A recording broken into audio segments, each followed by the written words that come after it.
Então, Mateus capítulo 6, mesmo assentado como você está,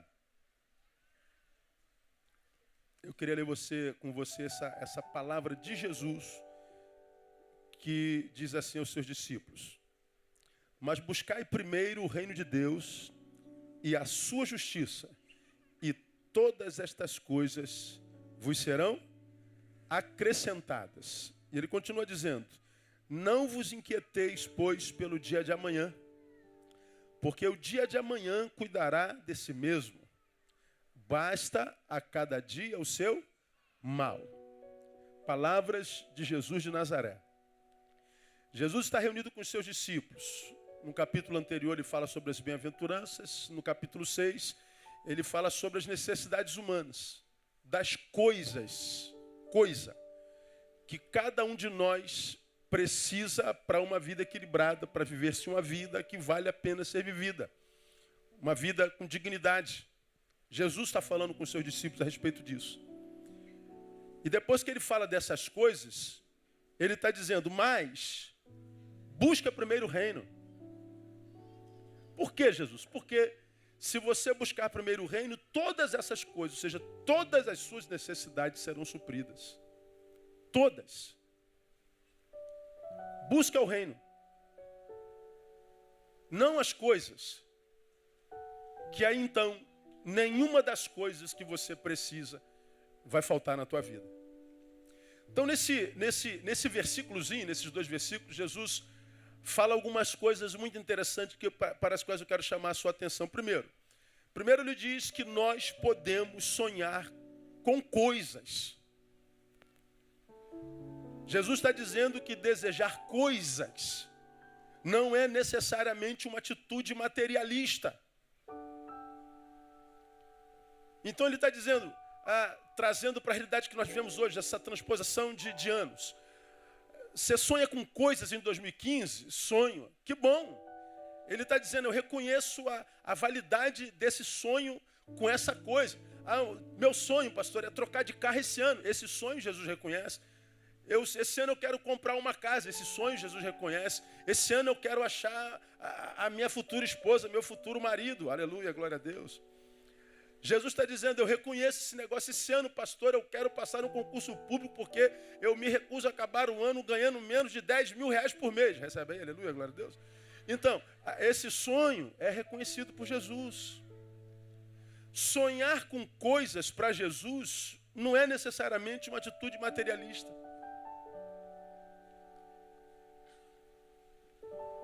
Segunda coisa que ele ensina para a gente aqui, que possuirmos coisas não é problema para ele, portanto. E mais, porque ele diz que é ele mesmo quem dá essa coisa para nós. Ele está dizendo que eu posso sonhar com coisa, isso não é materialismo, e ele diz mais, eu reconheço a necessidade dessa coisa na tua vida, e diz mais, sou eu quem a dou. Busca primeiro o reino de Deus, e todas essas coisas eu acrescentarei na sua vida. Se o reino estiver no lugar, coisa nenhuma falta na vida. Catuca alguém que está do seu lado e fala assim, não vai faltar nada em 2015. Isso não é palavra profética, não é invenção do pastor, é Jesus que está dizendo. Então, nós podemos sonhar com coisas, possuir coisas não é problema para Deus, mas ele também está dizendo que a posse das coisas estará sempre subordinada à saúde de nosso senso de valores. A posse de coisas estará sempre subordinado à saúde do nosso senso de valores. Primeiro o reino, depois as coisas. Primeiro o reino de Deus, depois o meu. Se o teu senso de valor for saudável, ou seja, botar a coisa principal no lugar da coisa principal, então todas as coisas secundárias irão para o seu lugar, então a vida se equilibra. Então ele está dizendo que qualquer coisa que eu necessite, qualquer coisa que você sonhe, independente de quais sejam essas coisas, o que é necessidade em nós, ele está dizendo assim, você pode sonhar à vontade, não é problema para mim. Porque sou eu que te dou essas coisas, mas essas coisas todas, estão todas elas subordinadas à saúde do teu senso de valor. Porque se o teu senso de valor adoece, ou seja, você põe o reino em segundo plano ou em plano nenhum e fica correndo atrás das coisas, então essas coisas vão estar sempre correndo na tua frente e você não vai alcançá-las. Você vai sempre caminhar pela vida com essa sensação que essa geração caminha de que está faltando alguma coisa. Tem tudo, mas continua com a sensação de vazio. Aparentemente tudo no lugar, mas a sensação de que está tudo em desordem, porque as coisas no lugar não geram alegria, não geram plenitude. Por quê? Porque o reino saiu do lugar. O senso de valores adoeceu. Então, a questão nesse fim de ano, para a nossa reflexão nesse fim de ano, é o seguinte. Se o que eu sonho para 2015, pastor Neil, depende da saúde do meu senso de valores, ou seja, do eu buscar primeiro o reino de Deus, me responda, ou pensemos, o que é buscar o reino de Deus? O que é buscar o reino de Deus? O que é isso? Eu vou dar exemplo a você através de uma pesquisa que saiu esses dias do Instituto Gallup, que fala sobre resoluções que a gente toma no final do ano. Final de ano, a gente toma um monte de novas atitudes, a gente é tomado por novos sonhos, novos projetos. Na verdade, todos nós sabemos, 31 de dezembro para 1º de janeiro, não muda nada, né? É como 31 de fevereiro, ou de fevereiro não existe. Ou de março, ou de abril, ou de maio. 31 de maio para 1º de junho. Não muda nada. Essa é uma data como outra qualquer. O que ela traz para nós é esse senso de esperança, de uma nova disposição de espírito. Esse ano eu vou emagrecer. Você falou isso para você esse ano? Todo mundo precisa emagrecer 2 quilinhos, né, irmão? Alguns um pouquinho mais, né? Esse ano eu vou, esse ano. Ou seja, essa data, ela nos alimenta com uma nova disposição de espírito, ela gera em nós uma esperança maior. Mas isso tudo é psicológico, isso tudo é interno. Porque cronologicamente não muda nada, é só dentro de nós. O ano só vira enquanto disposição em nós, mais nada. Porque se o ano vira 14 para 15, mas eu continuo a mesma pessoa, então o 15 só vai ser a repetição do 14. Ano novo só é novo para quem decide viver novidade de vida. Se você não decide viver novidade de vida, feliz ano velho. De que ano o senhor está falando? 2015. Porque você vai chegar no final pior do que está chegando agora, porque você vai repetir as mesmas coisas que praticou em 2014, e você já chegou em 14 cansado, e se vai repetir a mesma coisa, vai chegar em 2015 mais cansado ainda, se chegar lá. Então o que muda é aqui dentro. Agora, eu vou mostrar para vocês o que é buscar o reino de Deus através do Instituto Gallup. De acordo com o Instituto, 3 resoluções de ano novo mais comum hoje são. Ela publicou 10 resoluções que, mormente, os seres humanos tomam no final do ano. As 3 primeiras: perder peso. A segunda, ser mais organizado. A terceira, gastar menos e economizar mais. São boas resoluções ou não? Diga assim, irmã, esse ano eu emagreço. Eu vou vencer esse demônio da gordura. Jejum sem oração. Só jejum. A primeira resolução. Milhares de pessoas consultadas. A primeira resolução, emagrecer. A segunda, ser mais organizado. Terceira, gastar menos e economizar mais.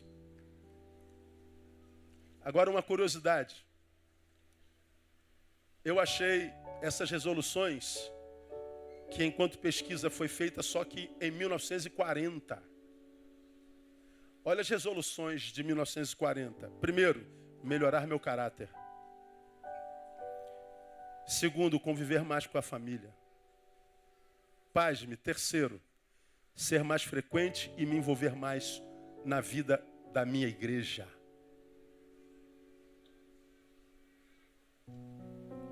Em 1940. Melhorar meu caráter, conviver mais com a minha família e me envolver mais com a minha igreja. Não foi perguntado só a crente, não, foi a todo mundo. O Brasil é cristão, não é? Aí eu pergunto aos irmãos,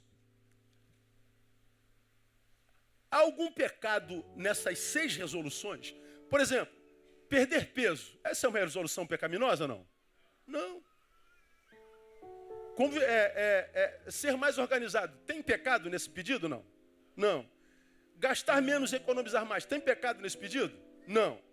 Melhorar meu caráter. Há alguma coisa errada nisso? Não. Conviver com a família? Não. Ser mais frequente e me envolver mais com a igreja? Não. Agora, pergunto. As resoluções de hoje. Perder peso, ser mais organizado, gastar menos. Tem alguma diferença em teor? Das de 1940, melhorar meu caráter, conviver com a família e ser mais frequente à igreja? Tem diferença nelas, não?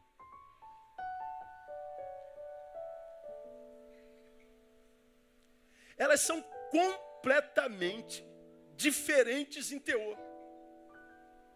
Neil, vamos conversar consigo mesmo. Vamos lá conversar com o cara do espelho. Neil, o que você quer para esse ano? Eu quero emagrecer. Ou então, não, eu quero melhorar meu caráter. Muda ou não muda? Eu quero ser menos bagunceiro. Eu quero conviver mais com a minha família e filhos.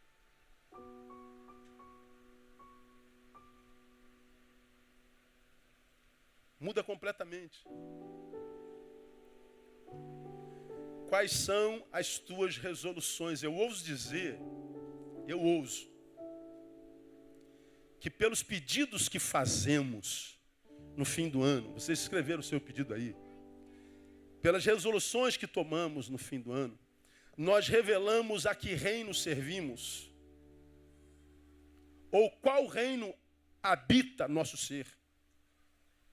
Porque é Jesus também quem diz que, sendo Jesus interrogado pelos fariseus sobre quando viria o reino de Deus, respondeu-lhes: o reino de Deus não vem com aparência exterior, nem dirão ei-lo ali ou ei-lo aqui, pois o reino de Deus está dentro de vós. Jesus de Nazaré. Pela resolução que a gente toma na vida, pelos pedidos que a gente faz para o próximo ano, pelos sonhos que projetamos para frente, nós revelamos se somos um habitante do reino de Deus, ou se o reino de Deus nos habita, ou se nós construímos um reino que é só nosso, e que dentro do qual, inclusive, nem Deus tem espaço. Quando Jesus diz, busca primeiro o reino, porque não vai faltar coisa alguma, ele está falando do reino que habita a nossa interioridade enquanto pulsão, enquanto realidade existencial, enquanto intenção.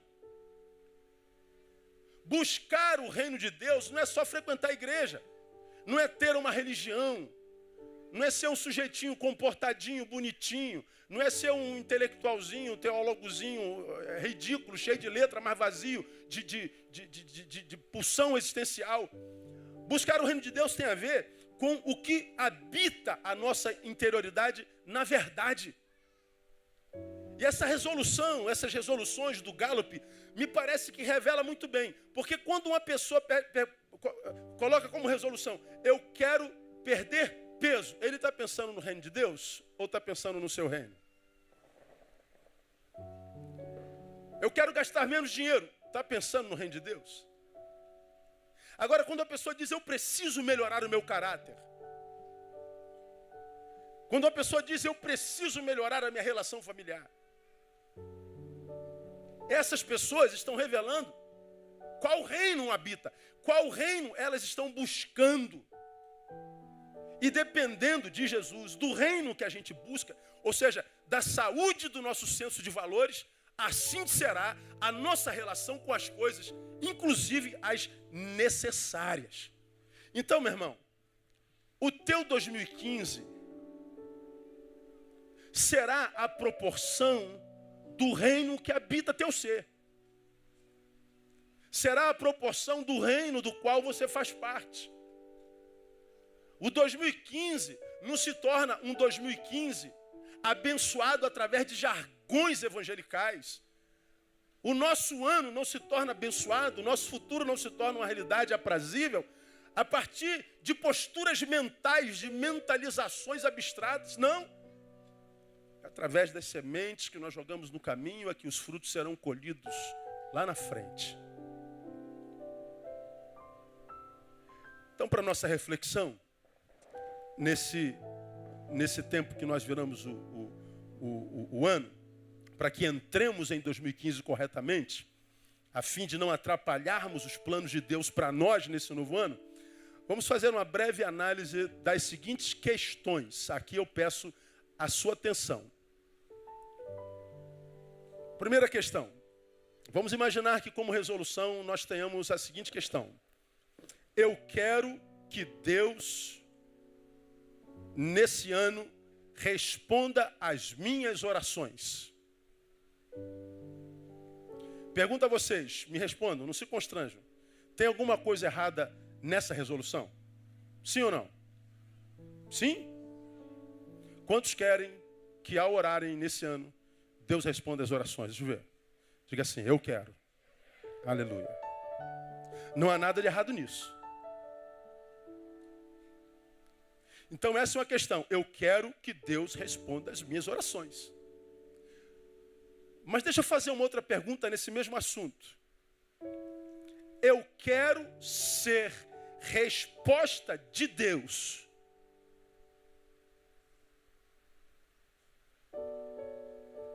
à minha geração e ao mundo. Eu quero que Deus responda às minhas orações. Ou eu quero ser a resposta de Deus para a minha geração.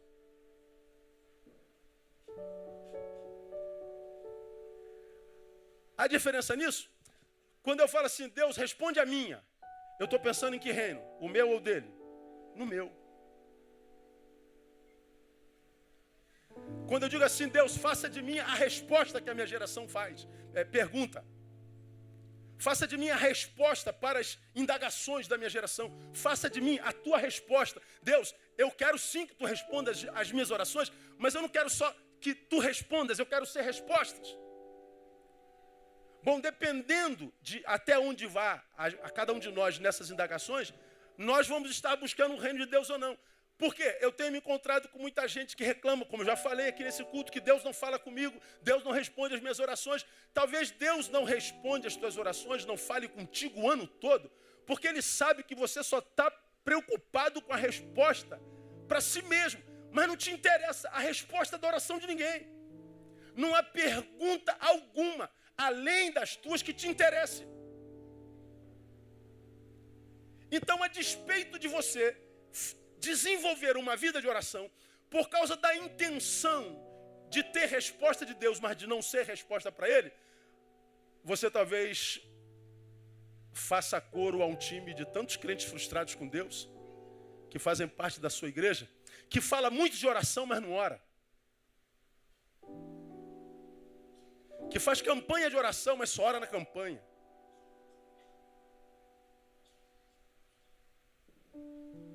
Mas que pior do que tudo, ora pensando em si mesmo. Ora, quando eu digo eu quero que Deus responda as minhas orações, eu quero ser a resposta de Deus ao mundo, isso tem a ver com o que me dominará. O que vai me dominar em 2015? A querência de ver meus desejos realizados? Ou o que eu quero em 2015, a missão?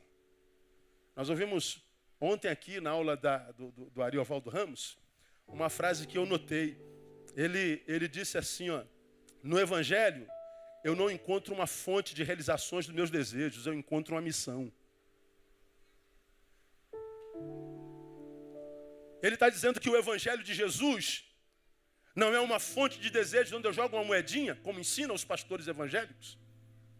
E a jogar a minha moedinha na fonte dos desejos, os meus desejos se realizam.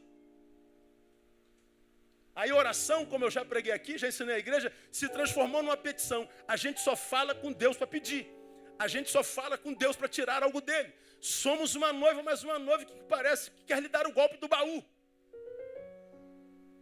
Porque transformamos o Evangelho numa fonte de realização de desejos, mas no Evangelho eu não encontro uma fonte de realização de desejo. No Evangelho eu encontro uma missão.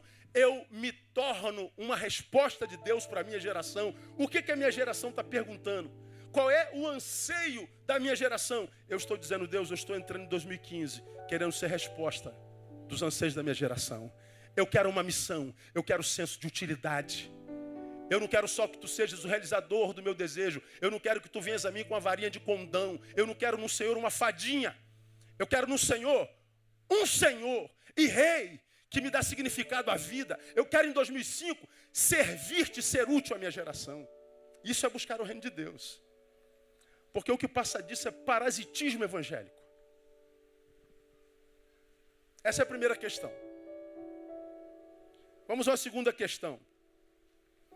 Eu quero que Deus, em 2015, me cure. Porque cura é moda no evangelicalismo brasileiro. Inconscientemente, quase reduzimos a Deus no curandeiro. Milagre é sempre cura. Então, eu posso entrar com essa perspectiva. Eu quero que Deus me cure. Mas eu posso entrar com uma outra perspectiva. Eu quero ser o remédio de Deus na vida de outro. Muda, não? Quando eu decido se eu quero ser curado ou eu quero ser remédio na vida de outros, isso tem a ver com a definição do que seja bênção para nós. E essa resposta você que é de Betânia sabe de cabeça. Bênção, ser ou ter? Não ouvi? Vou perguntar mais uma vez. Bênção, ser ou ter? Ser. Existe dúvida com relação a isso? A palavra diz, ser tu uma bênção. Agora, com qual espírito a gente quase sempre entra em comunhões como essa? Na bênção que a gente precisa ser ou na bênção que a gente deseja ter? Ter. Então, por mais, igreja, que nós estejamos diante de Jeová Rafá, o Senhor que sara. Por mais que nós estejamos diante de Jeová Tsebaô, Deus dos exércitos, Ele pode combater as nossas batalhas.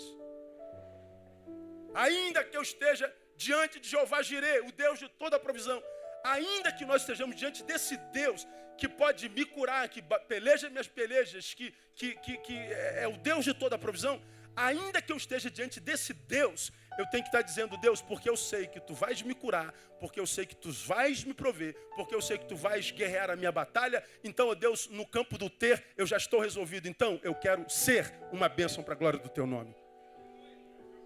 Que as tuas resoluções sejam no campo do ser.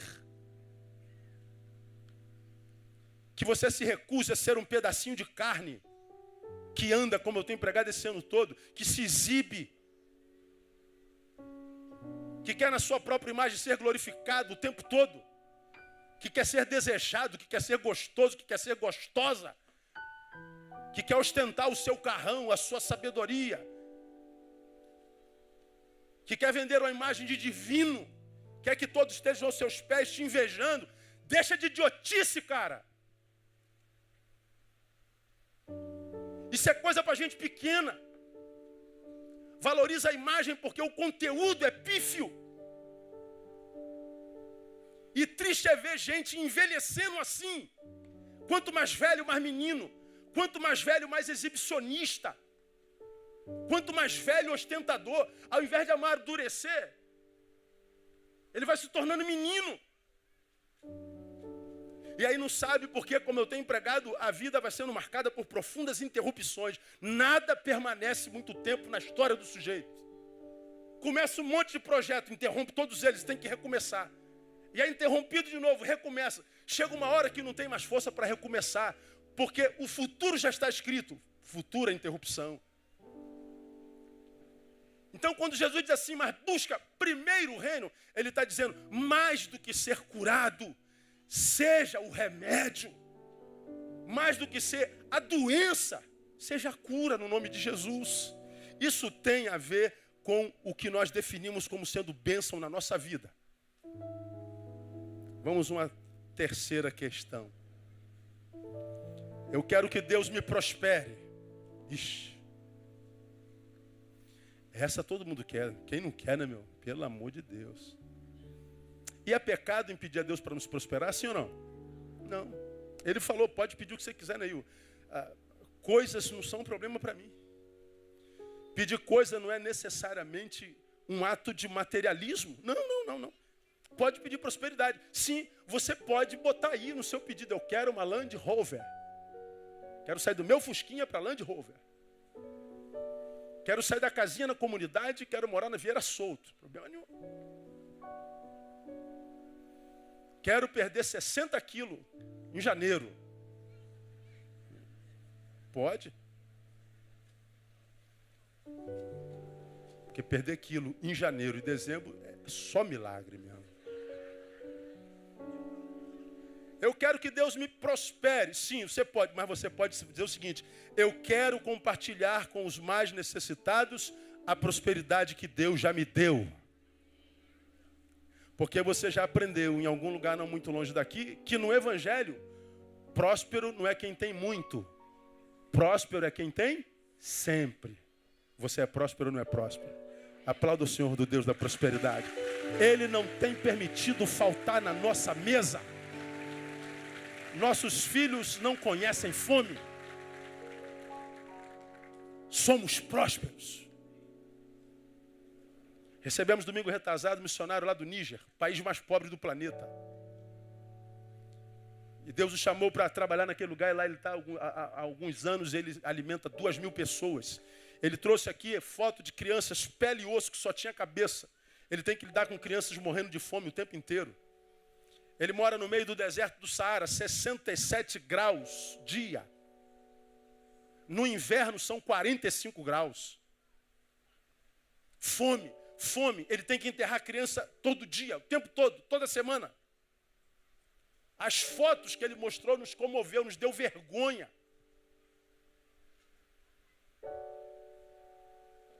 Porque a gente não sabe o que é fome. Agora, quando Jesus fala assim, mas buscai primeiro o reino de Deus e as coisas virão, ele está dizendo, buscar o reino de Deus não é ficar sofrendo por aquilo que não tem e se tornar ingrato por isso, mas é agradecer a Deus pelo que tem e dar glória por isso. Porque aqui no Ocidente, por menor que sejam as nossas posses, o mínimo que a gente possa ter, ainda isso, é muito diante do que a gente vê, por exemplo, na África. Você que chegou ao final do ano reclamando porque recebe esse salário de fome. Para você o seu salário é de fome, mas você não está passando fome. Por quê? Porque é esse salário de fome que está te alimentando. E se você largasse esse emprego que te paga esse salário de fome, tem milhões de brasileiros que gostariam muito de estar no seu lugar.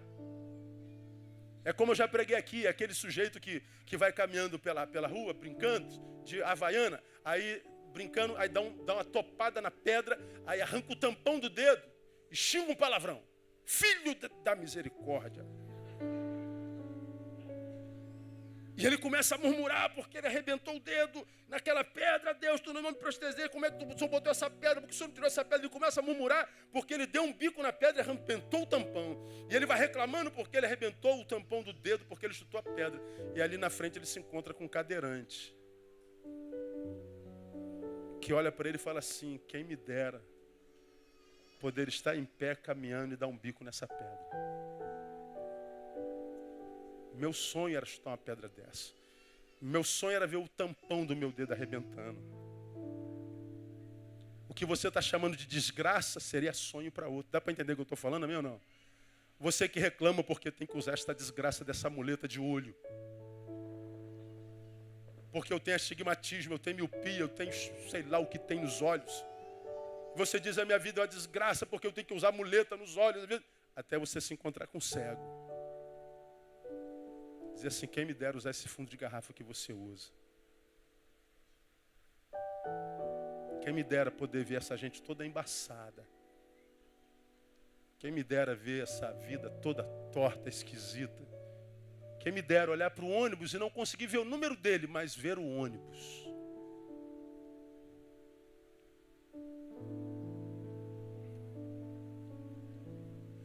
Eu quero que Deus me prospere, ou eu quero compartilhar com os mais necessitados a prosperidade que Deus me deu. Isso tem a ver com generosidade.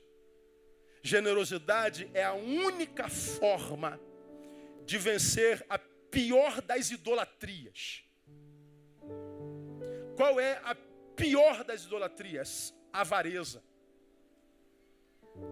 Olha o que Paulo diz em Colossenses 3,5. Exterminai, pois, as vossas inclinações carnais. Quando a gente pensa em inclinações carnais, a gente só pensa naquelas ligadas ao sexo também. E o texto diz, inclinações carnais, a prostituição, a impureza, a paixão, a vil concupiscência e a avareza, que é pecado de idolatria.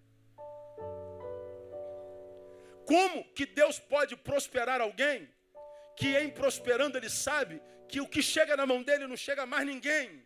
Como que Deus pode abençoar a tua empresa se Ele sabe que a tua empresa existe só para encher o teu bolso? Como que Deus pode abençoar isso que você chama de fé se você é o único beneficiário dessa maldita fé que diz possuir?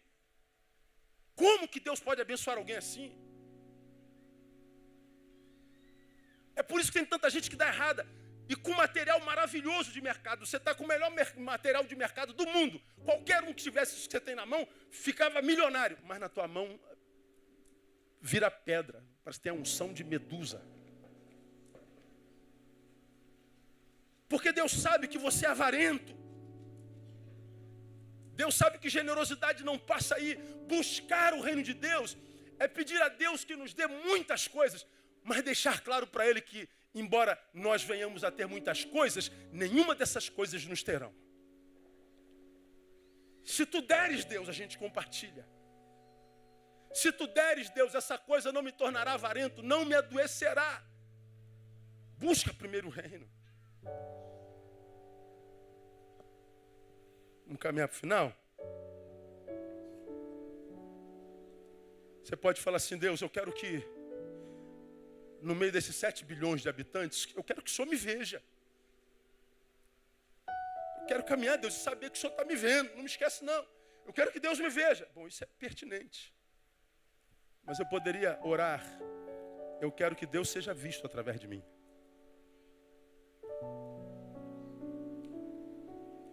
Isso tem a ver com a forma como nos relacionamos com o sucesso.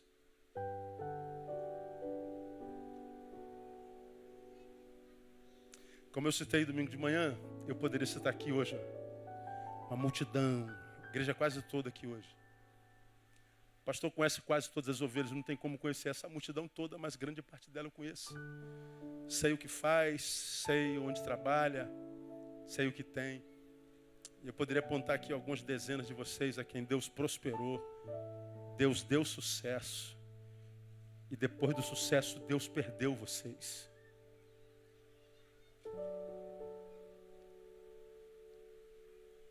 Você que tem grana, fama, você que tem conforto, mas que virou inútil para Deus. Porque quando olham para você, o que vem é só você. Não vem Deus mais na sua vida.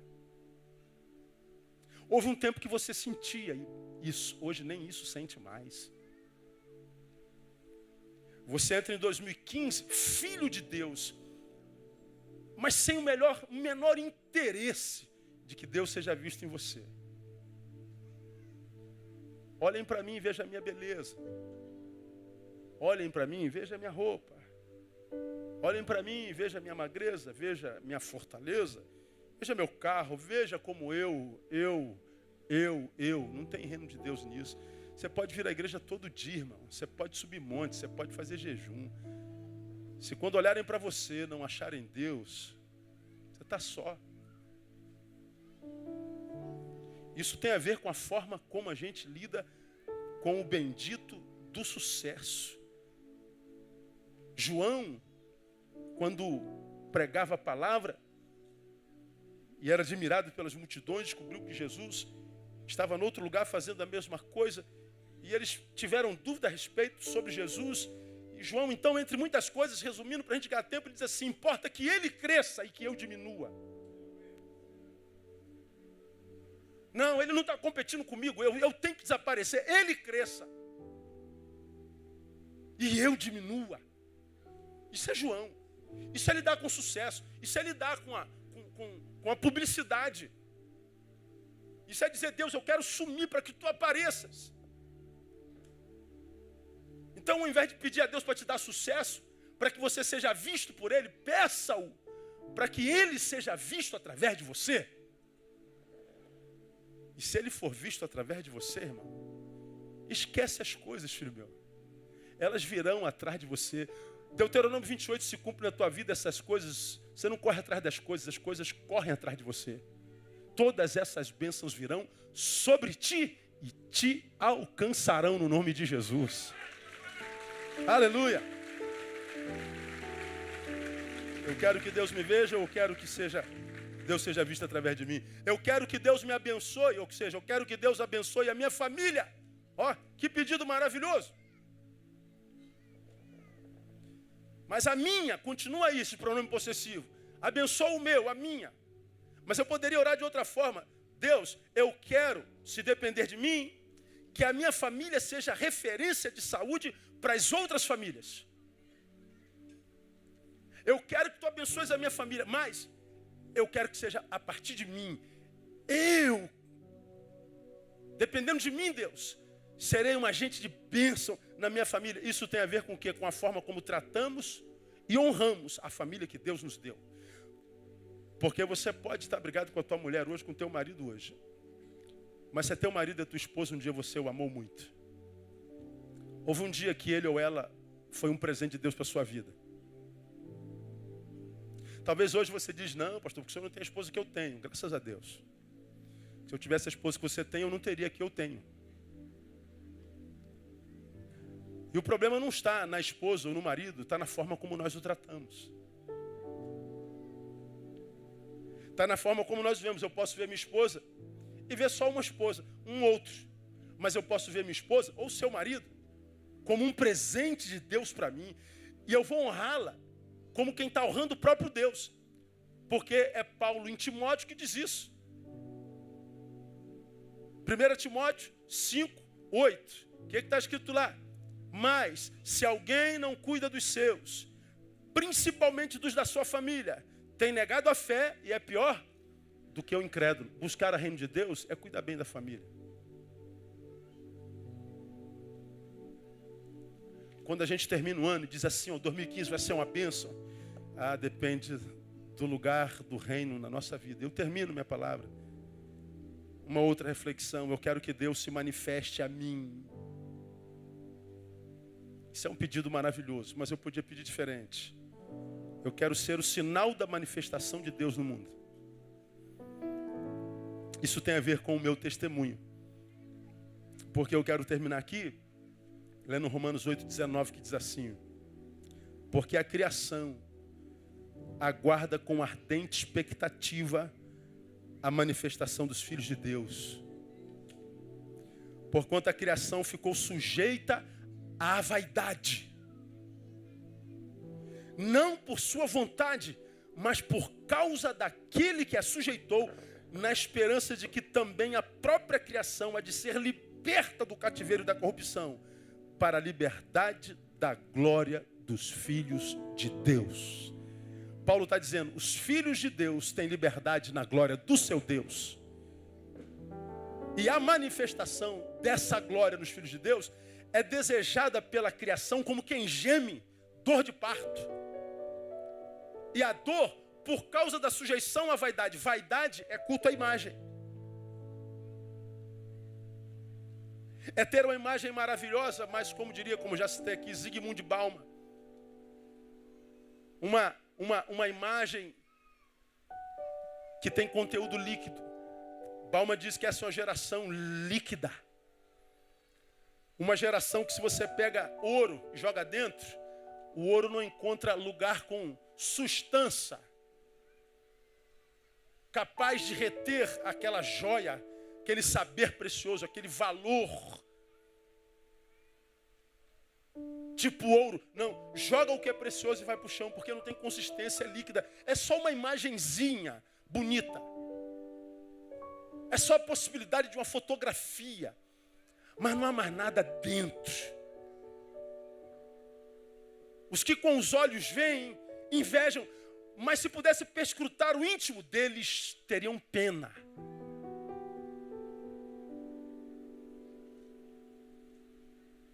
Ao invés de querermos que Deus se manifeste a nós, que nós sejamos o sinal da manifestação de Deus ao mundo.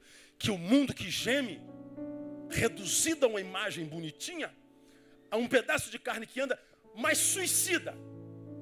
Família arrebentada. Medicamentada. Que vive à base de remédios e barbitúricos, gente sem sentido, sem alvo, sem esperança.